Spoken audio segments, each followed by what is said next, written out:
देश के 8 बार के सबसे स्वच्छ शहर इंदौर का भागीरथपुरा।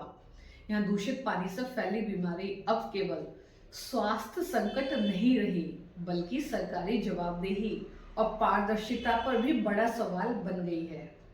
लेकिन मध्य प्रदेश हाईकोर्ट में पेश की गई राज्य शासन की स्टेटस रिपोर्ट कुछ और ही कहानी कहती है। इंदौर हाईकोर्ट में 2 जनवरी को सौंपी गई स्टेटस रिपोर्ट में 20 से अधिक अस्पतालों में महज 294 मरीजों को भर्ती बताया गया है। सवाल उठ रहा है कि अगर जमीन पर 1200 से अधिक लोग बीमार पड़े तो सैकड़ों मरीज आखिर कोर्ट की फाइलों तक पहुंचे क्यों नहीं। 2 जनवरी को शासन ने हाईकोर्ट में जो स्टेटस रिपोर्ट सौंपी उसके मुताबिक 294 लोग अस्पतालों में भर्ती, 71 मरीज डिस्चार्ज, 32 मरीज आईसीयू में, सिर्फ 4 मौतें।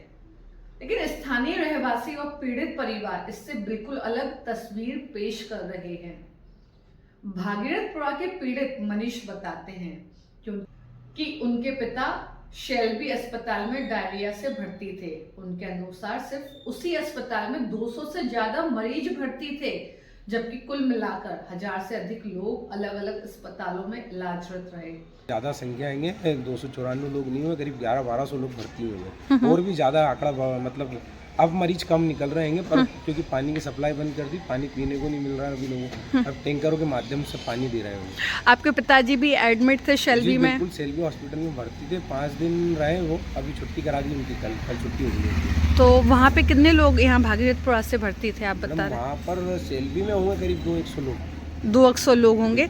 ये उल्टी दस्त के भागीरथपुरा से सभी भागीरथपुरा के पेशेंट थे और सभी हॉस्पिटल में है, अरविंदो है, वर्मा है, त्रिवेणी है, 3 मंजिला है, हेम्बा है, सेल्फी है और भी कई लोगों ने प्राइवेट चिकित्सकों से इलाज कराया है। तो सवाल साफ है, क्या सरकारी आंकड़े अधूरे थे या जानबूझकर अधूरे रखे गए।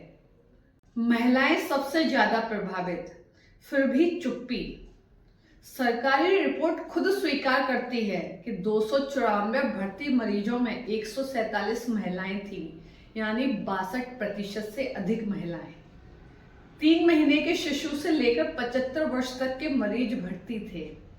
लेकिन ना तो किसी मंत्री के बयान में और ना ही किसी आधिकारिक चर्चा में यह बताया गया कि इन महिलाओं में कितनी दिहाड़ी मजदूर थी, कितने घरों की रोजी रोटी बीमारी के कारण ठप हो गई और कितने परिवार आर्थिक संकट में फंस गए।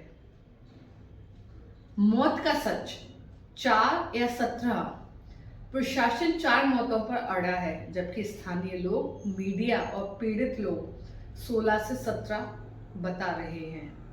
भागीरथपुरा निवासी अमित मेर बताते हैं कि उनकी 47 वर्षीय मां रामकली की 28 दिसंबर को डायरिया से मौत हो गई। परिवार के तीनों सदस्य दिहाड़ी मजदूर हैं और मां की मौत के बाद से वे काम पर नहीं जा पा रहे। प्रशासन की ओर से घोषित 2 लाख रुपए की राहत राशि उन्हें अब तक नहीं मिली। ना ही कोई अधिकारी या जनप्रतिनिधि उनका हालचाल लेने पहुंचा। ये 28 तारीख को हुई उल्टी दस्ते, माँ को उल्टी दस्ते लगे और रात में उठने दम तोड़ दिया। दवाइयाँ दी थी, मेडिकल से ही दी हमने, ज़्यादा उल्टी दस्त हमको नॉर्मल ऐसे ही लगा। हाँ, नॉर्मल उल्टी दस्त है, इसी हिसाब से हमने दवाई गोली मेडिकल से मंगाई थी और हम अस्पताल नहीं ले जा पाए। शासन ने कहा है कि मुआवजा देंगे, तो आप तक चेक या कोई राहत राशि पहुंची है? कुछ भी नहीं आया।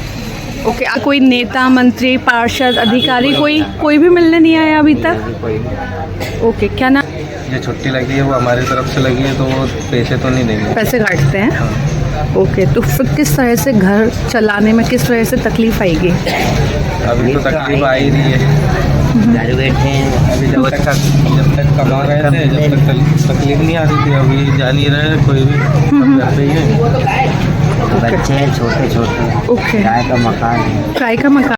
अमित बताते हैं कि वो दिन के 400 रुपए कमाते हैं और जिस दिन वो काम पर ना जाए तो पैसा भी कटता है, जितना काम उतना पैसा।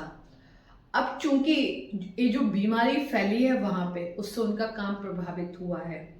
ये लोग काम पर नहीं जा पा रहे, लिहाजा आर्थिक रूप से उनके ऊपर भार आया है और घर खर्च चलाना भी उनके लिए मुश्किल है।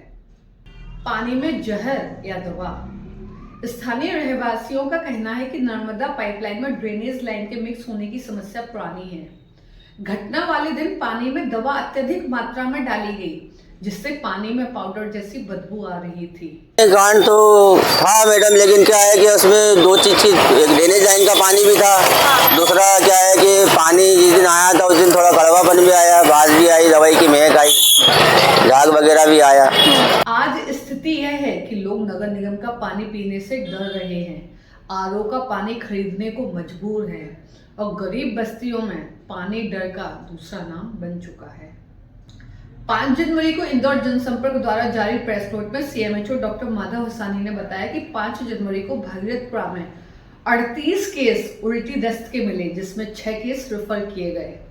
वर्तमान में कुल 110 मरीज अस्पताल में भर्ती हैं और 15 मरीज आईसीयू में भर्ती हैं, यानी अभी भी मरीजों की संख्या हकीकत से बहुत कम बताई जा रही है। इस पूरे मामले में जवाबदेही आखिर किसकी है? नगर निगम, स्वास्थ्य विभाग या राज्य शासन? दूषित पानी की समस्या सिर्फ भागीरथपुरा की कहानी नहीं है। इंदौर के कई क्षेत्रों में पीने के पानी में शिकायत आती रहती है। एडवोकेट अनिल ओझा का कहना है कि ट्रेजर टाउनशिप समेत कई इलाकों में महीनों से गंदे पानी की समस्या है। जब सरकारी मंचों पर सुनवाई नहीं हुई तो मजबूरन कोर्ट का दरवाजा खटखटाना पड़ा। तो है ट्रेजर टाउनशिप में रोहित झंवर है, पूरी कॉलोनी के अंदर ड्रेनेज का पानी और पीने का पानी दोनों सेम आ रहा है, और जो बरसाती पानी का पाइप है उसके अंदर ड्रेनेज डाल दूंगा, अलग से ड्रेनेज नहीं डाल।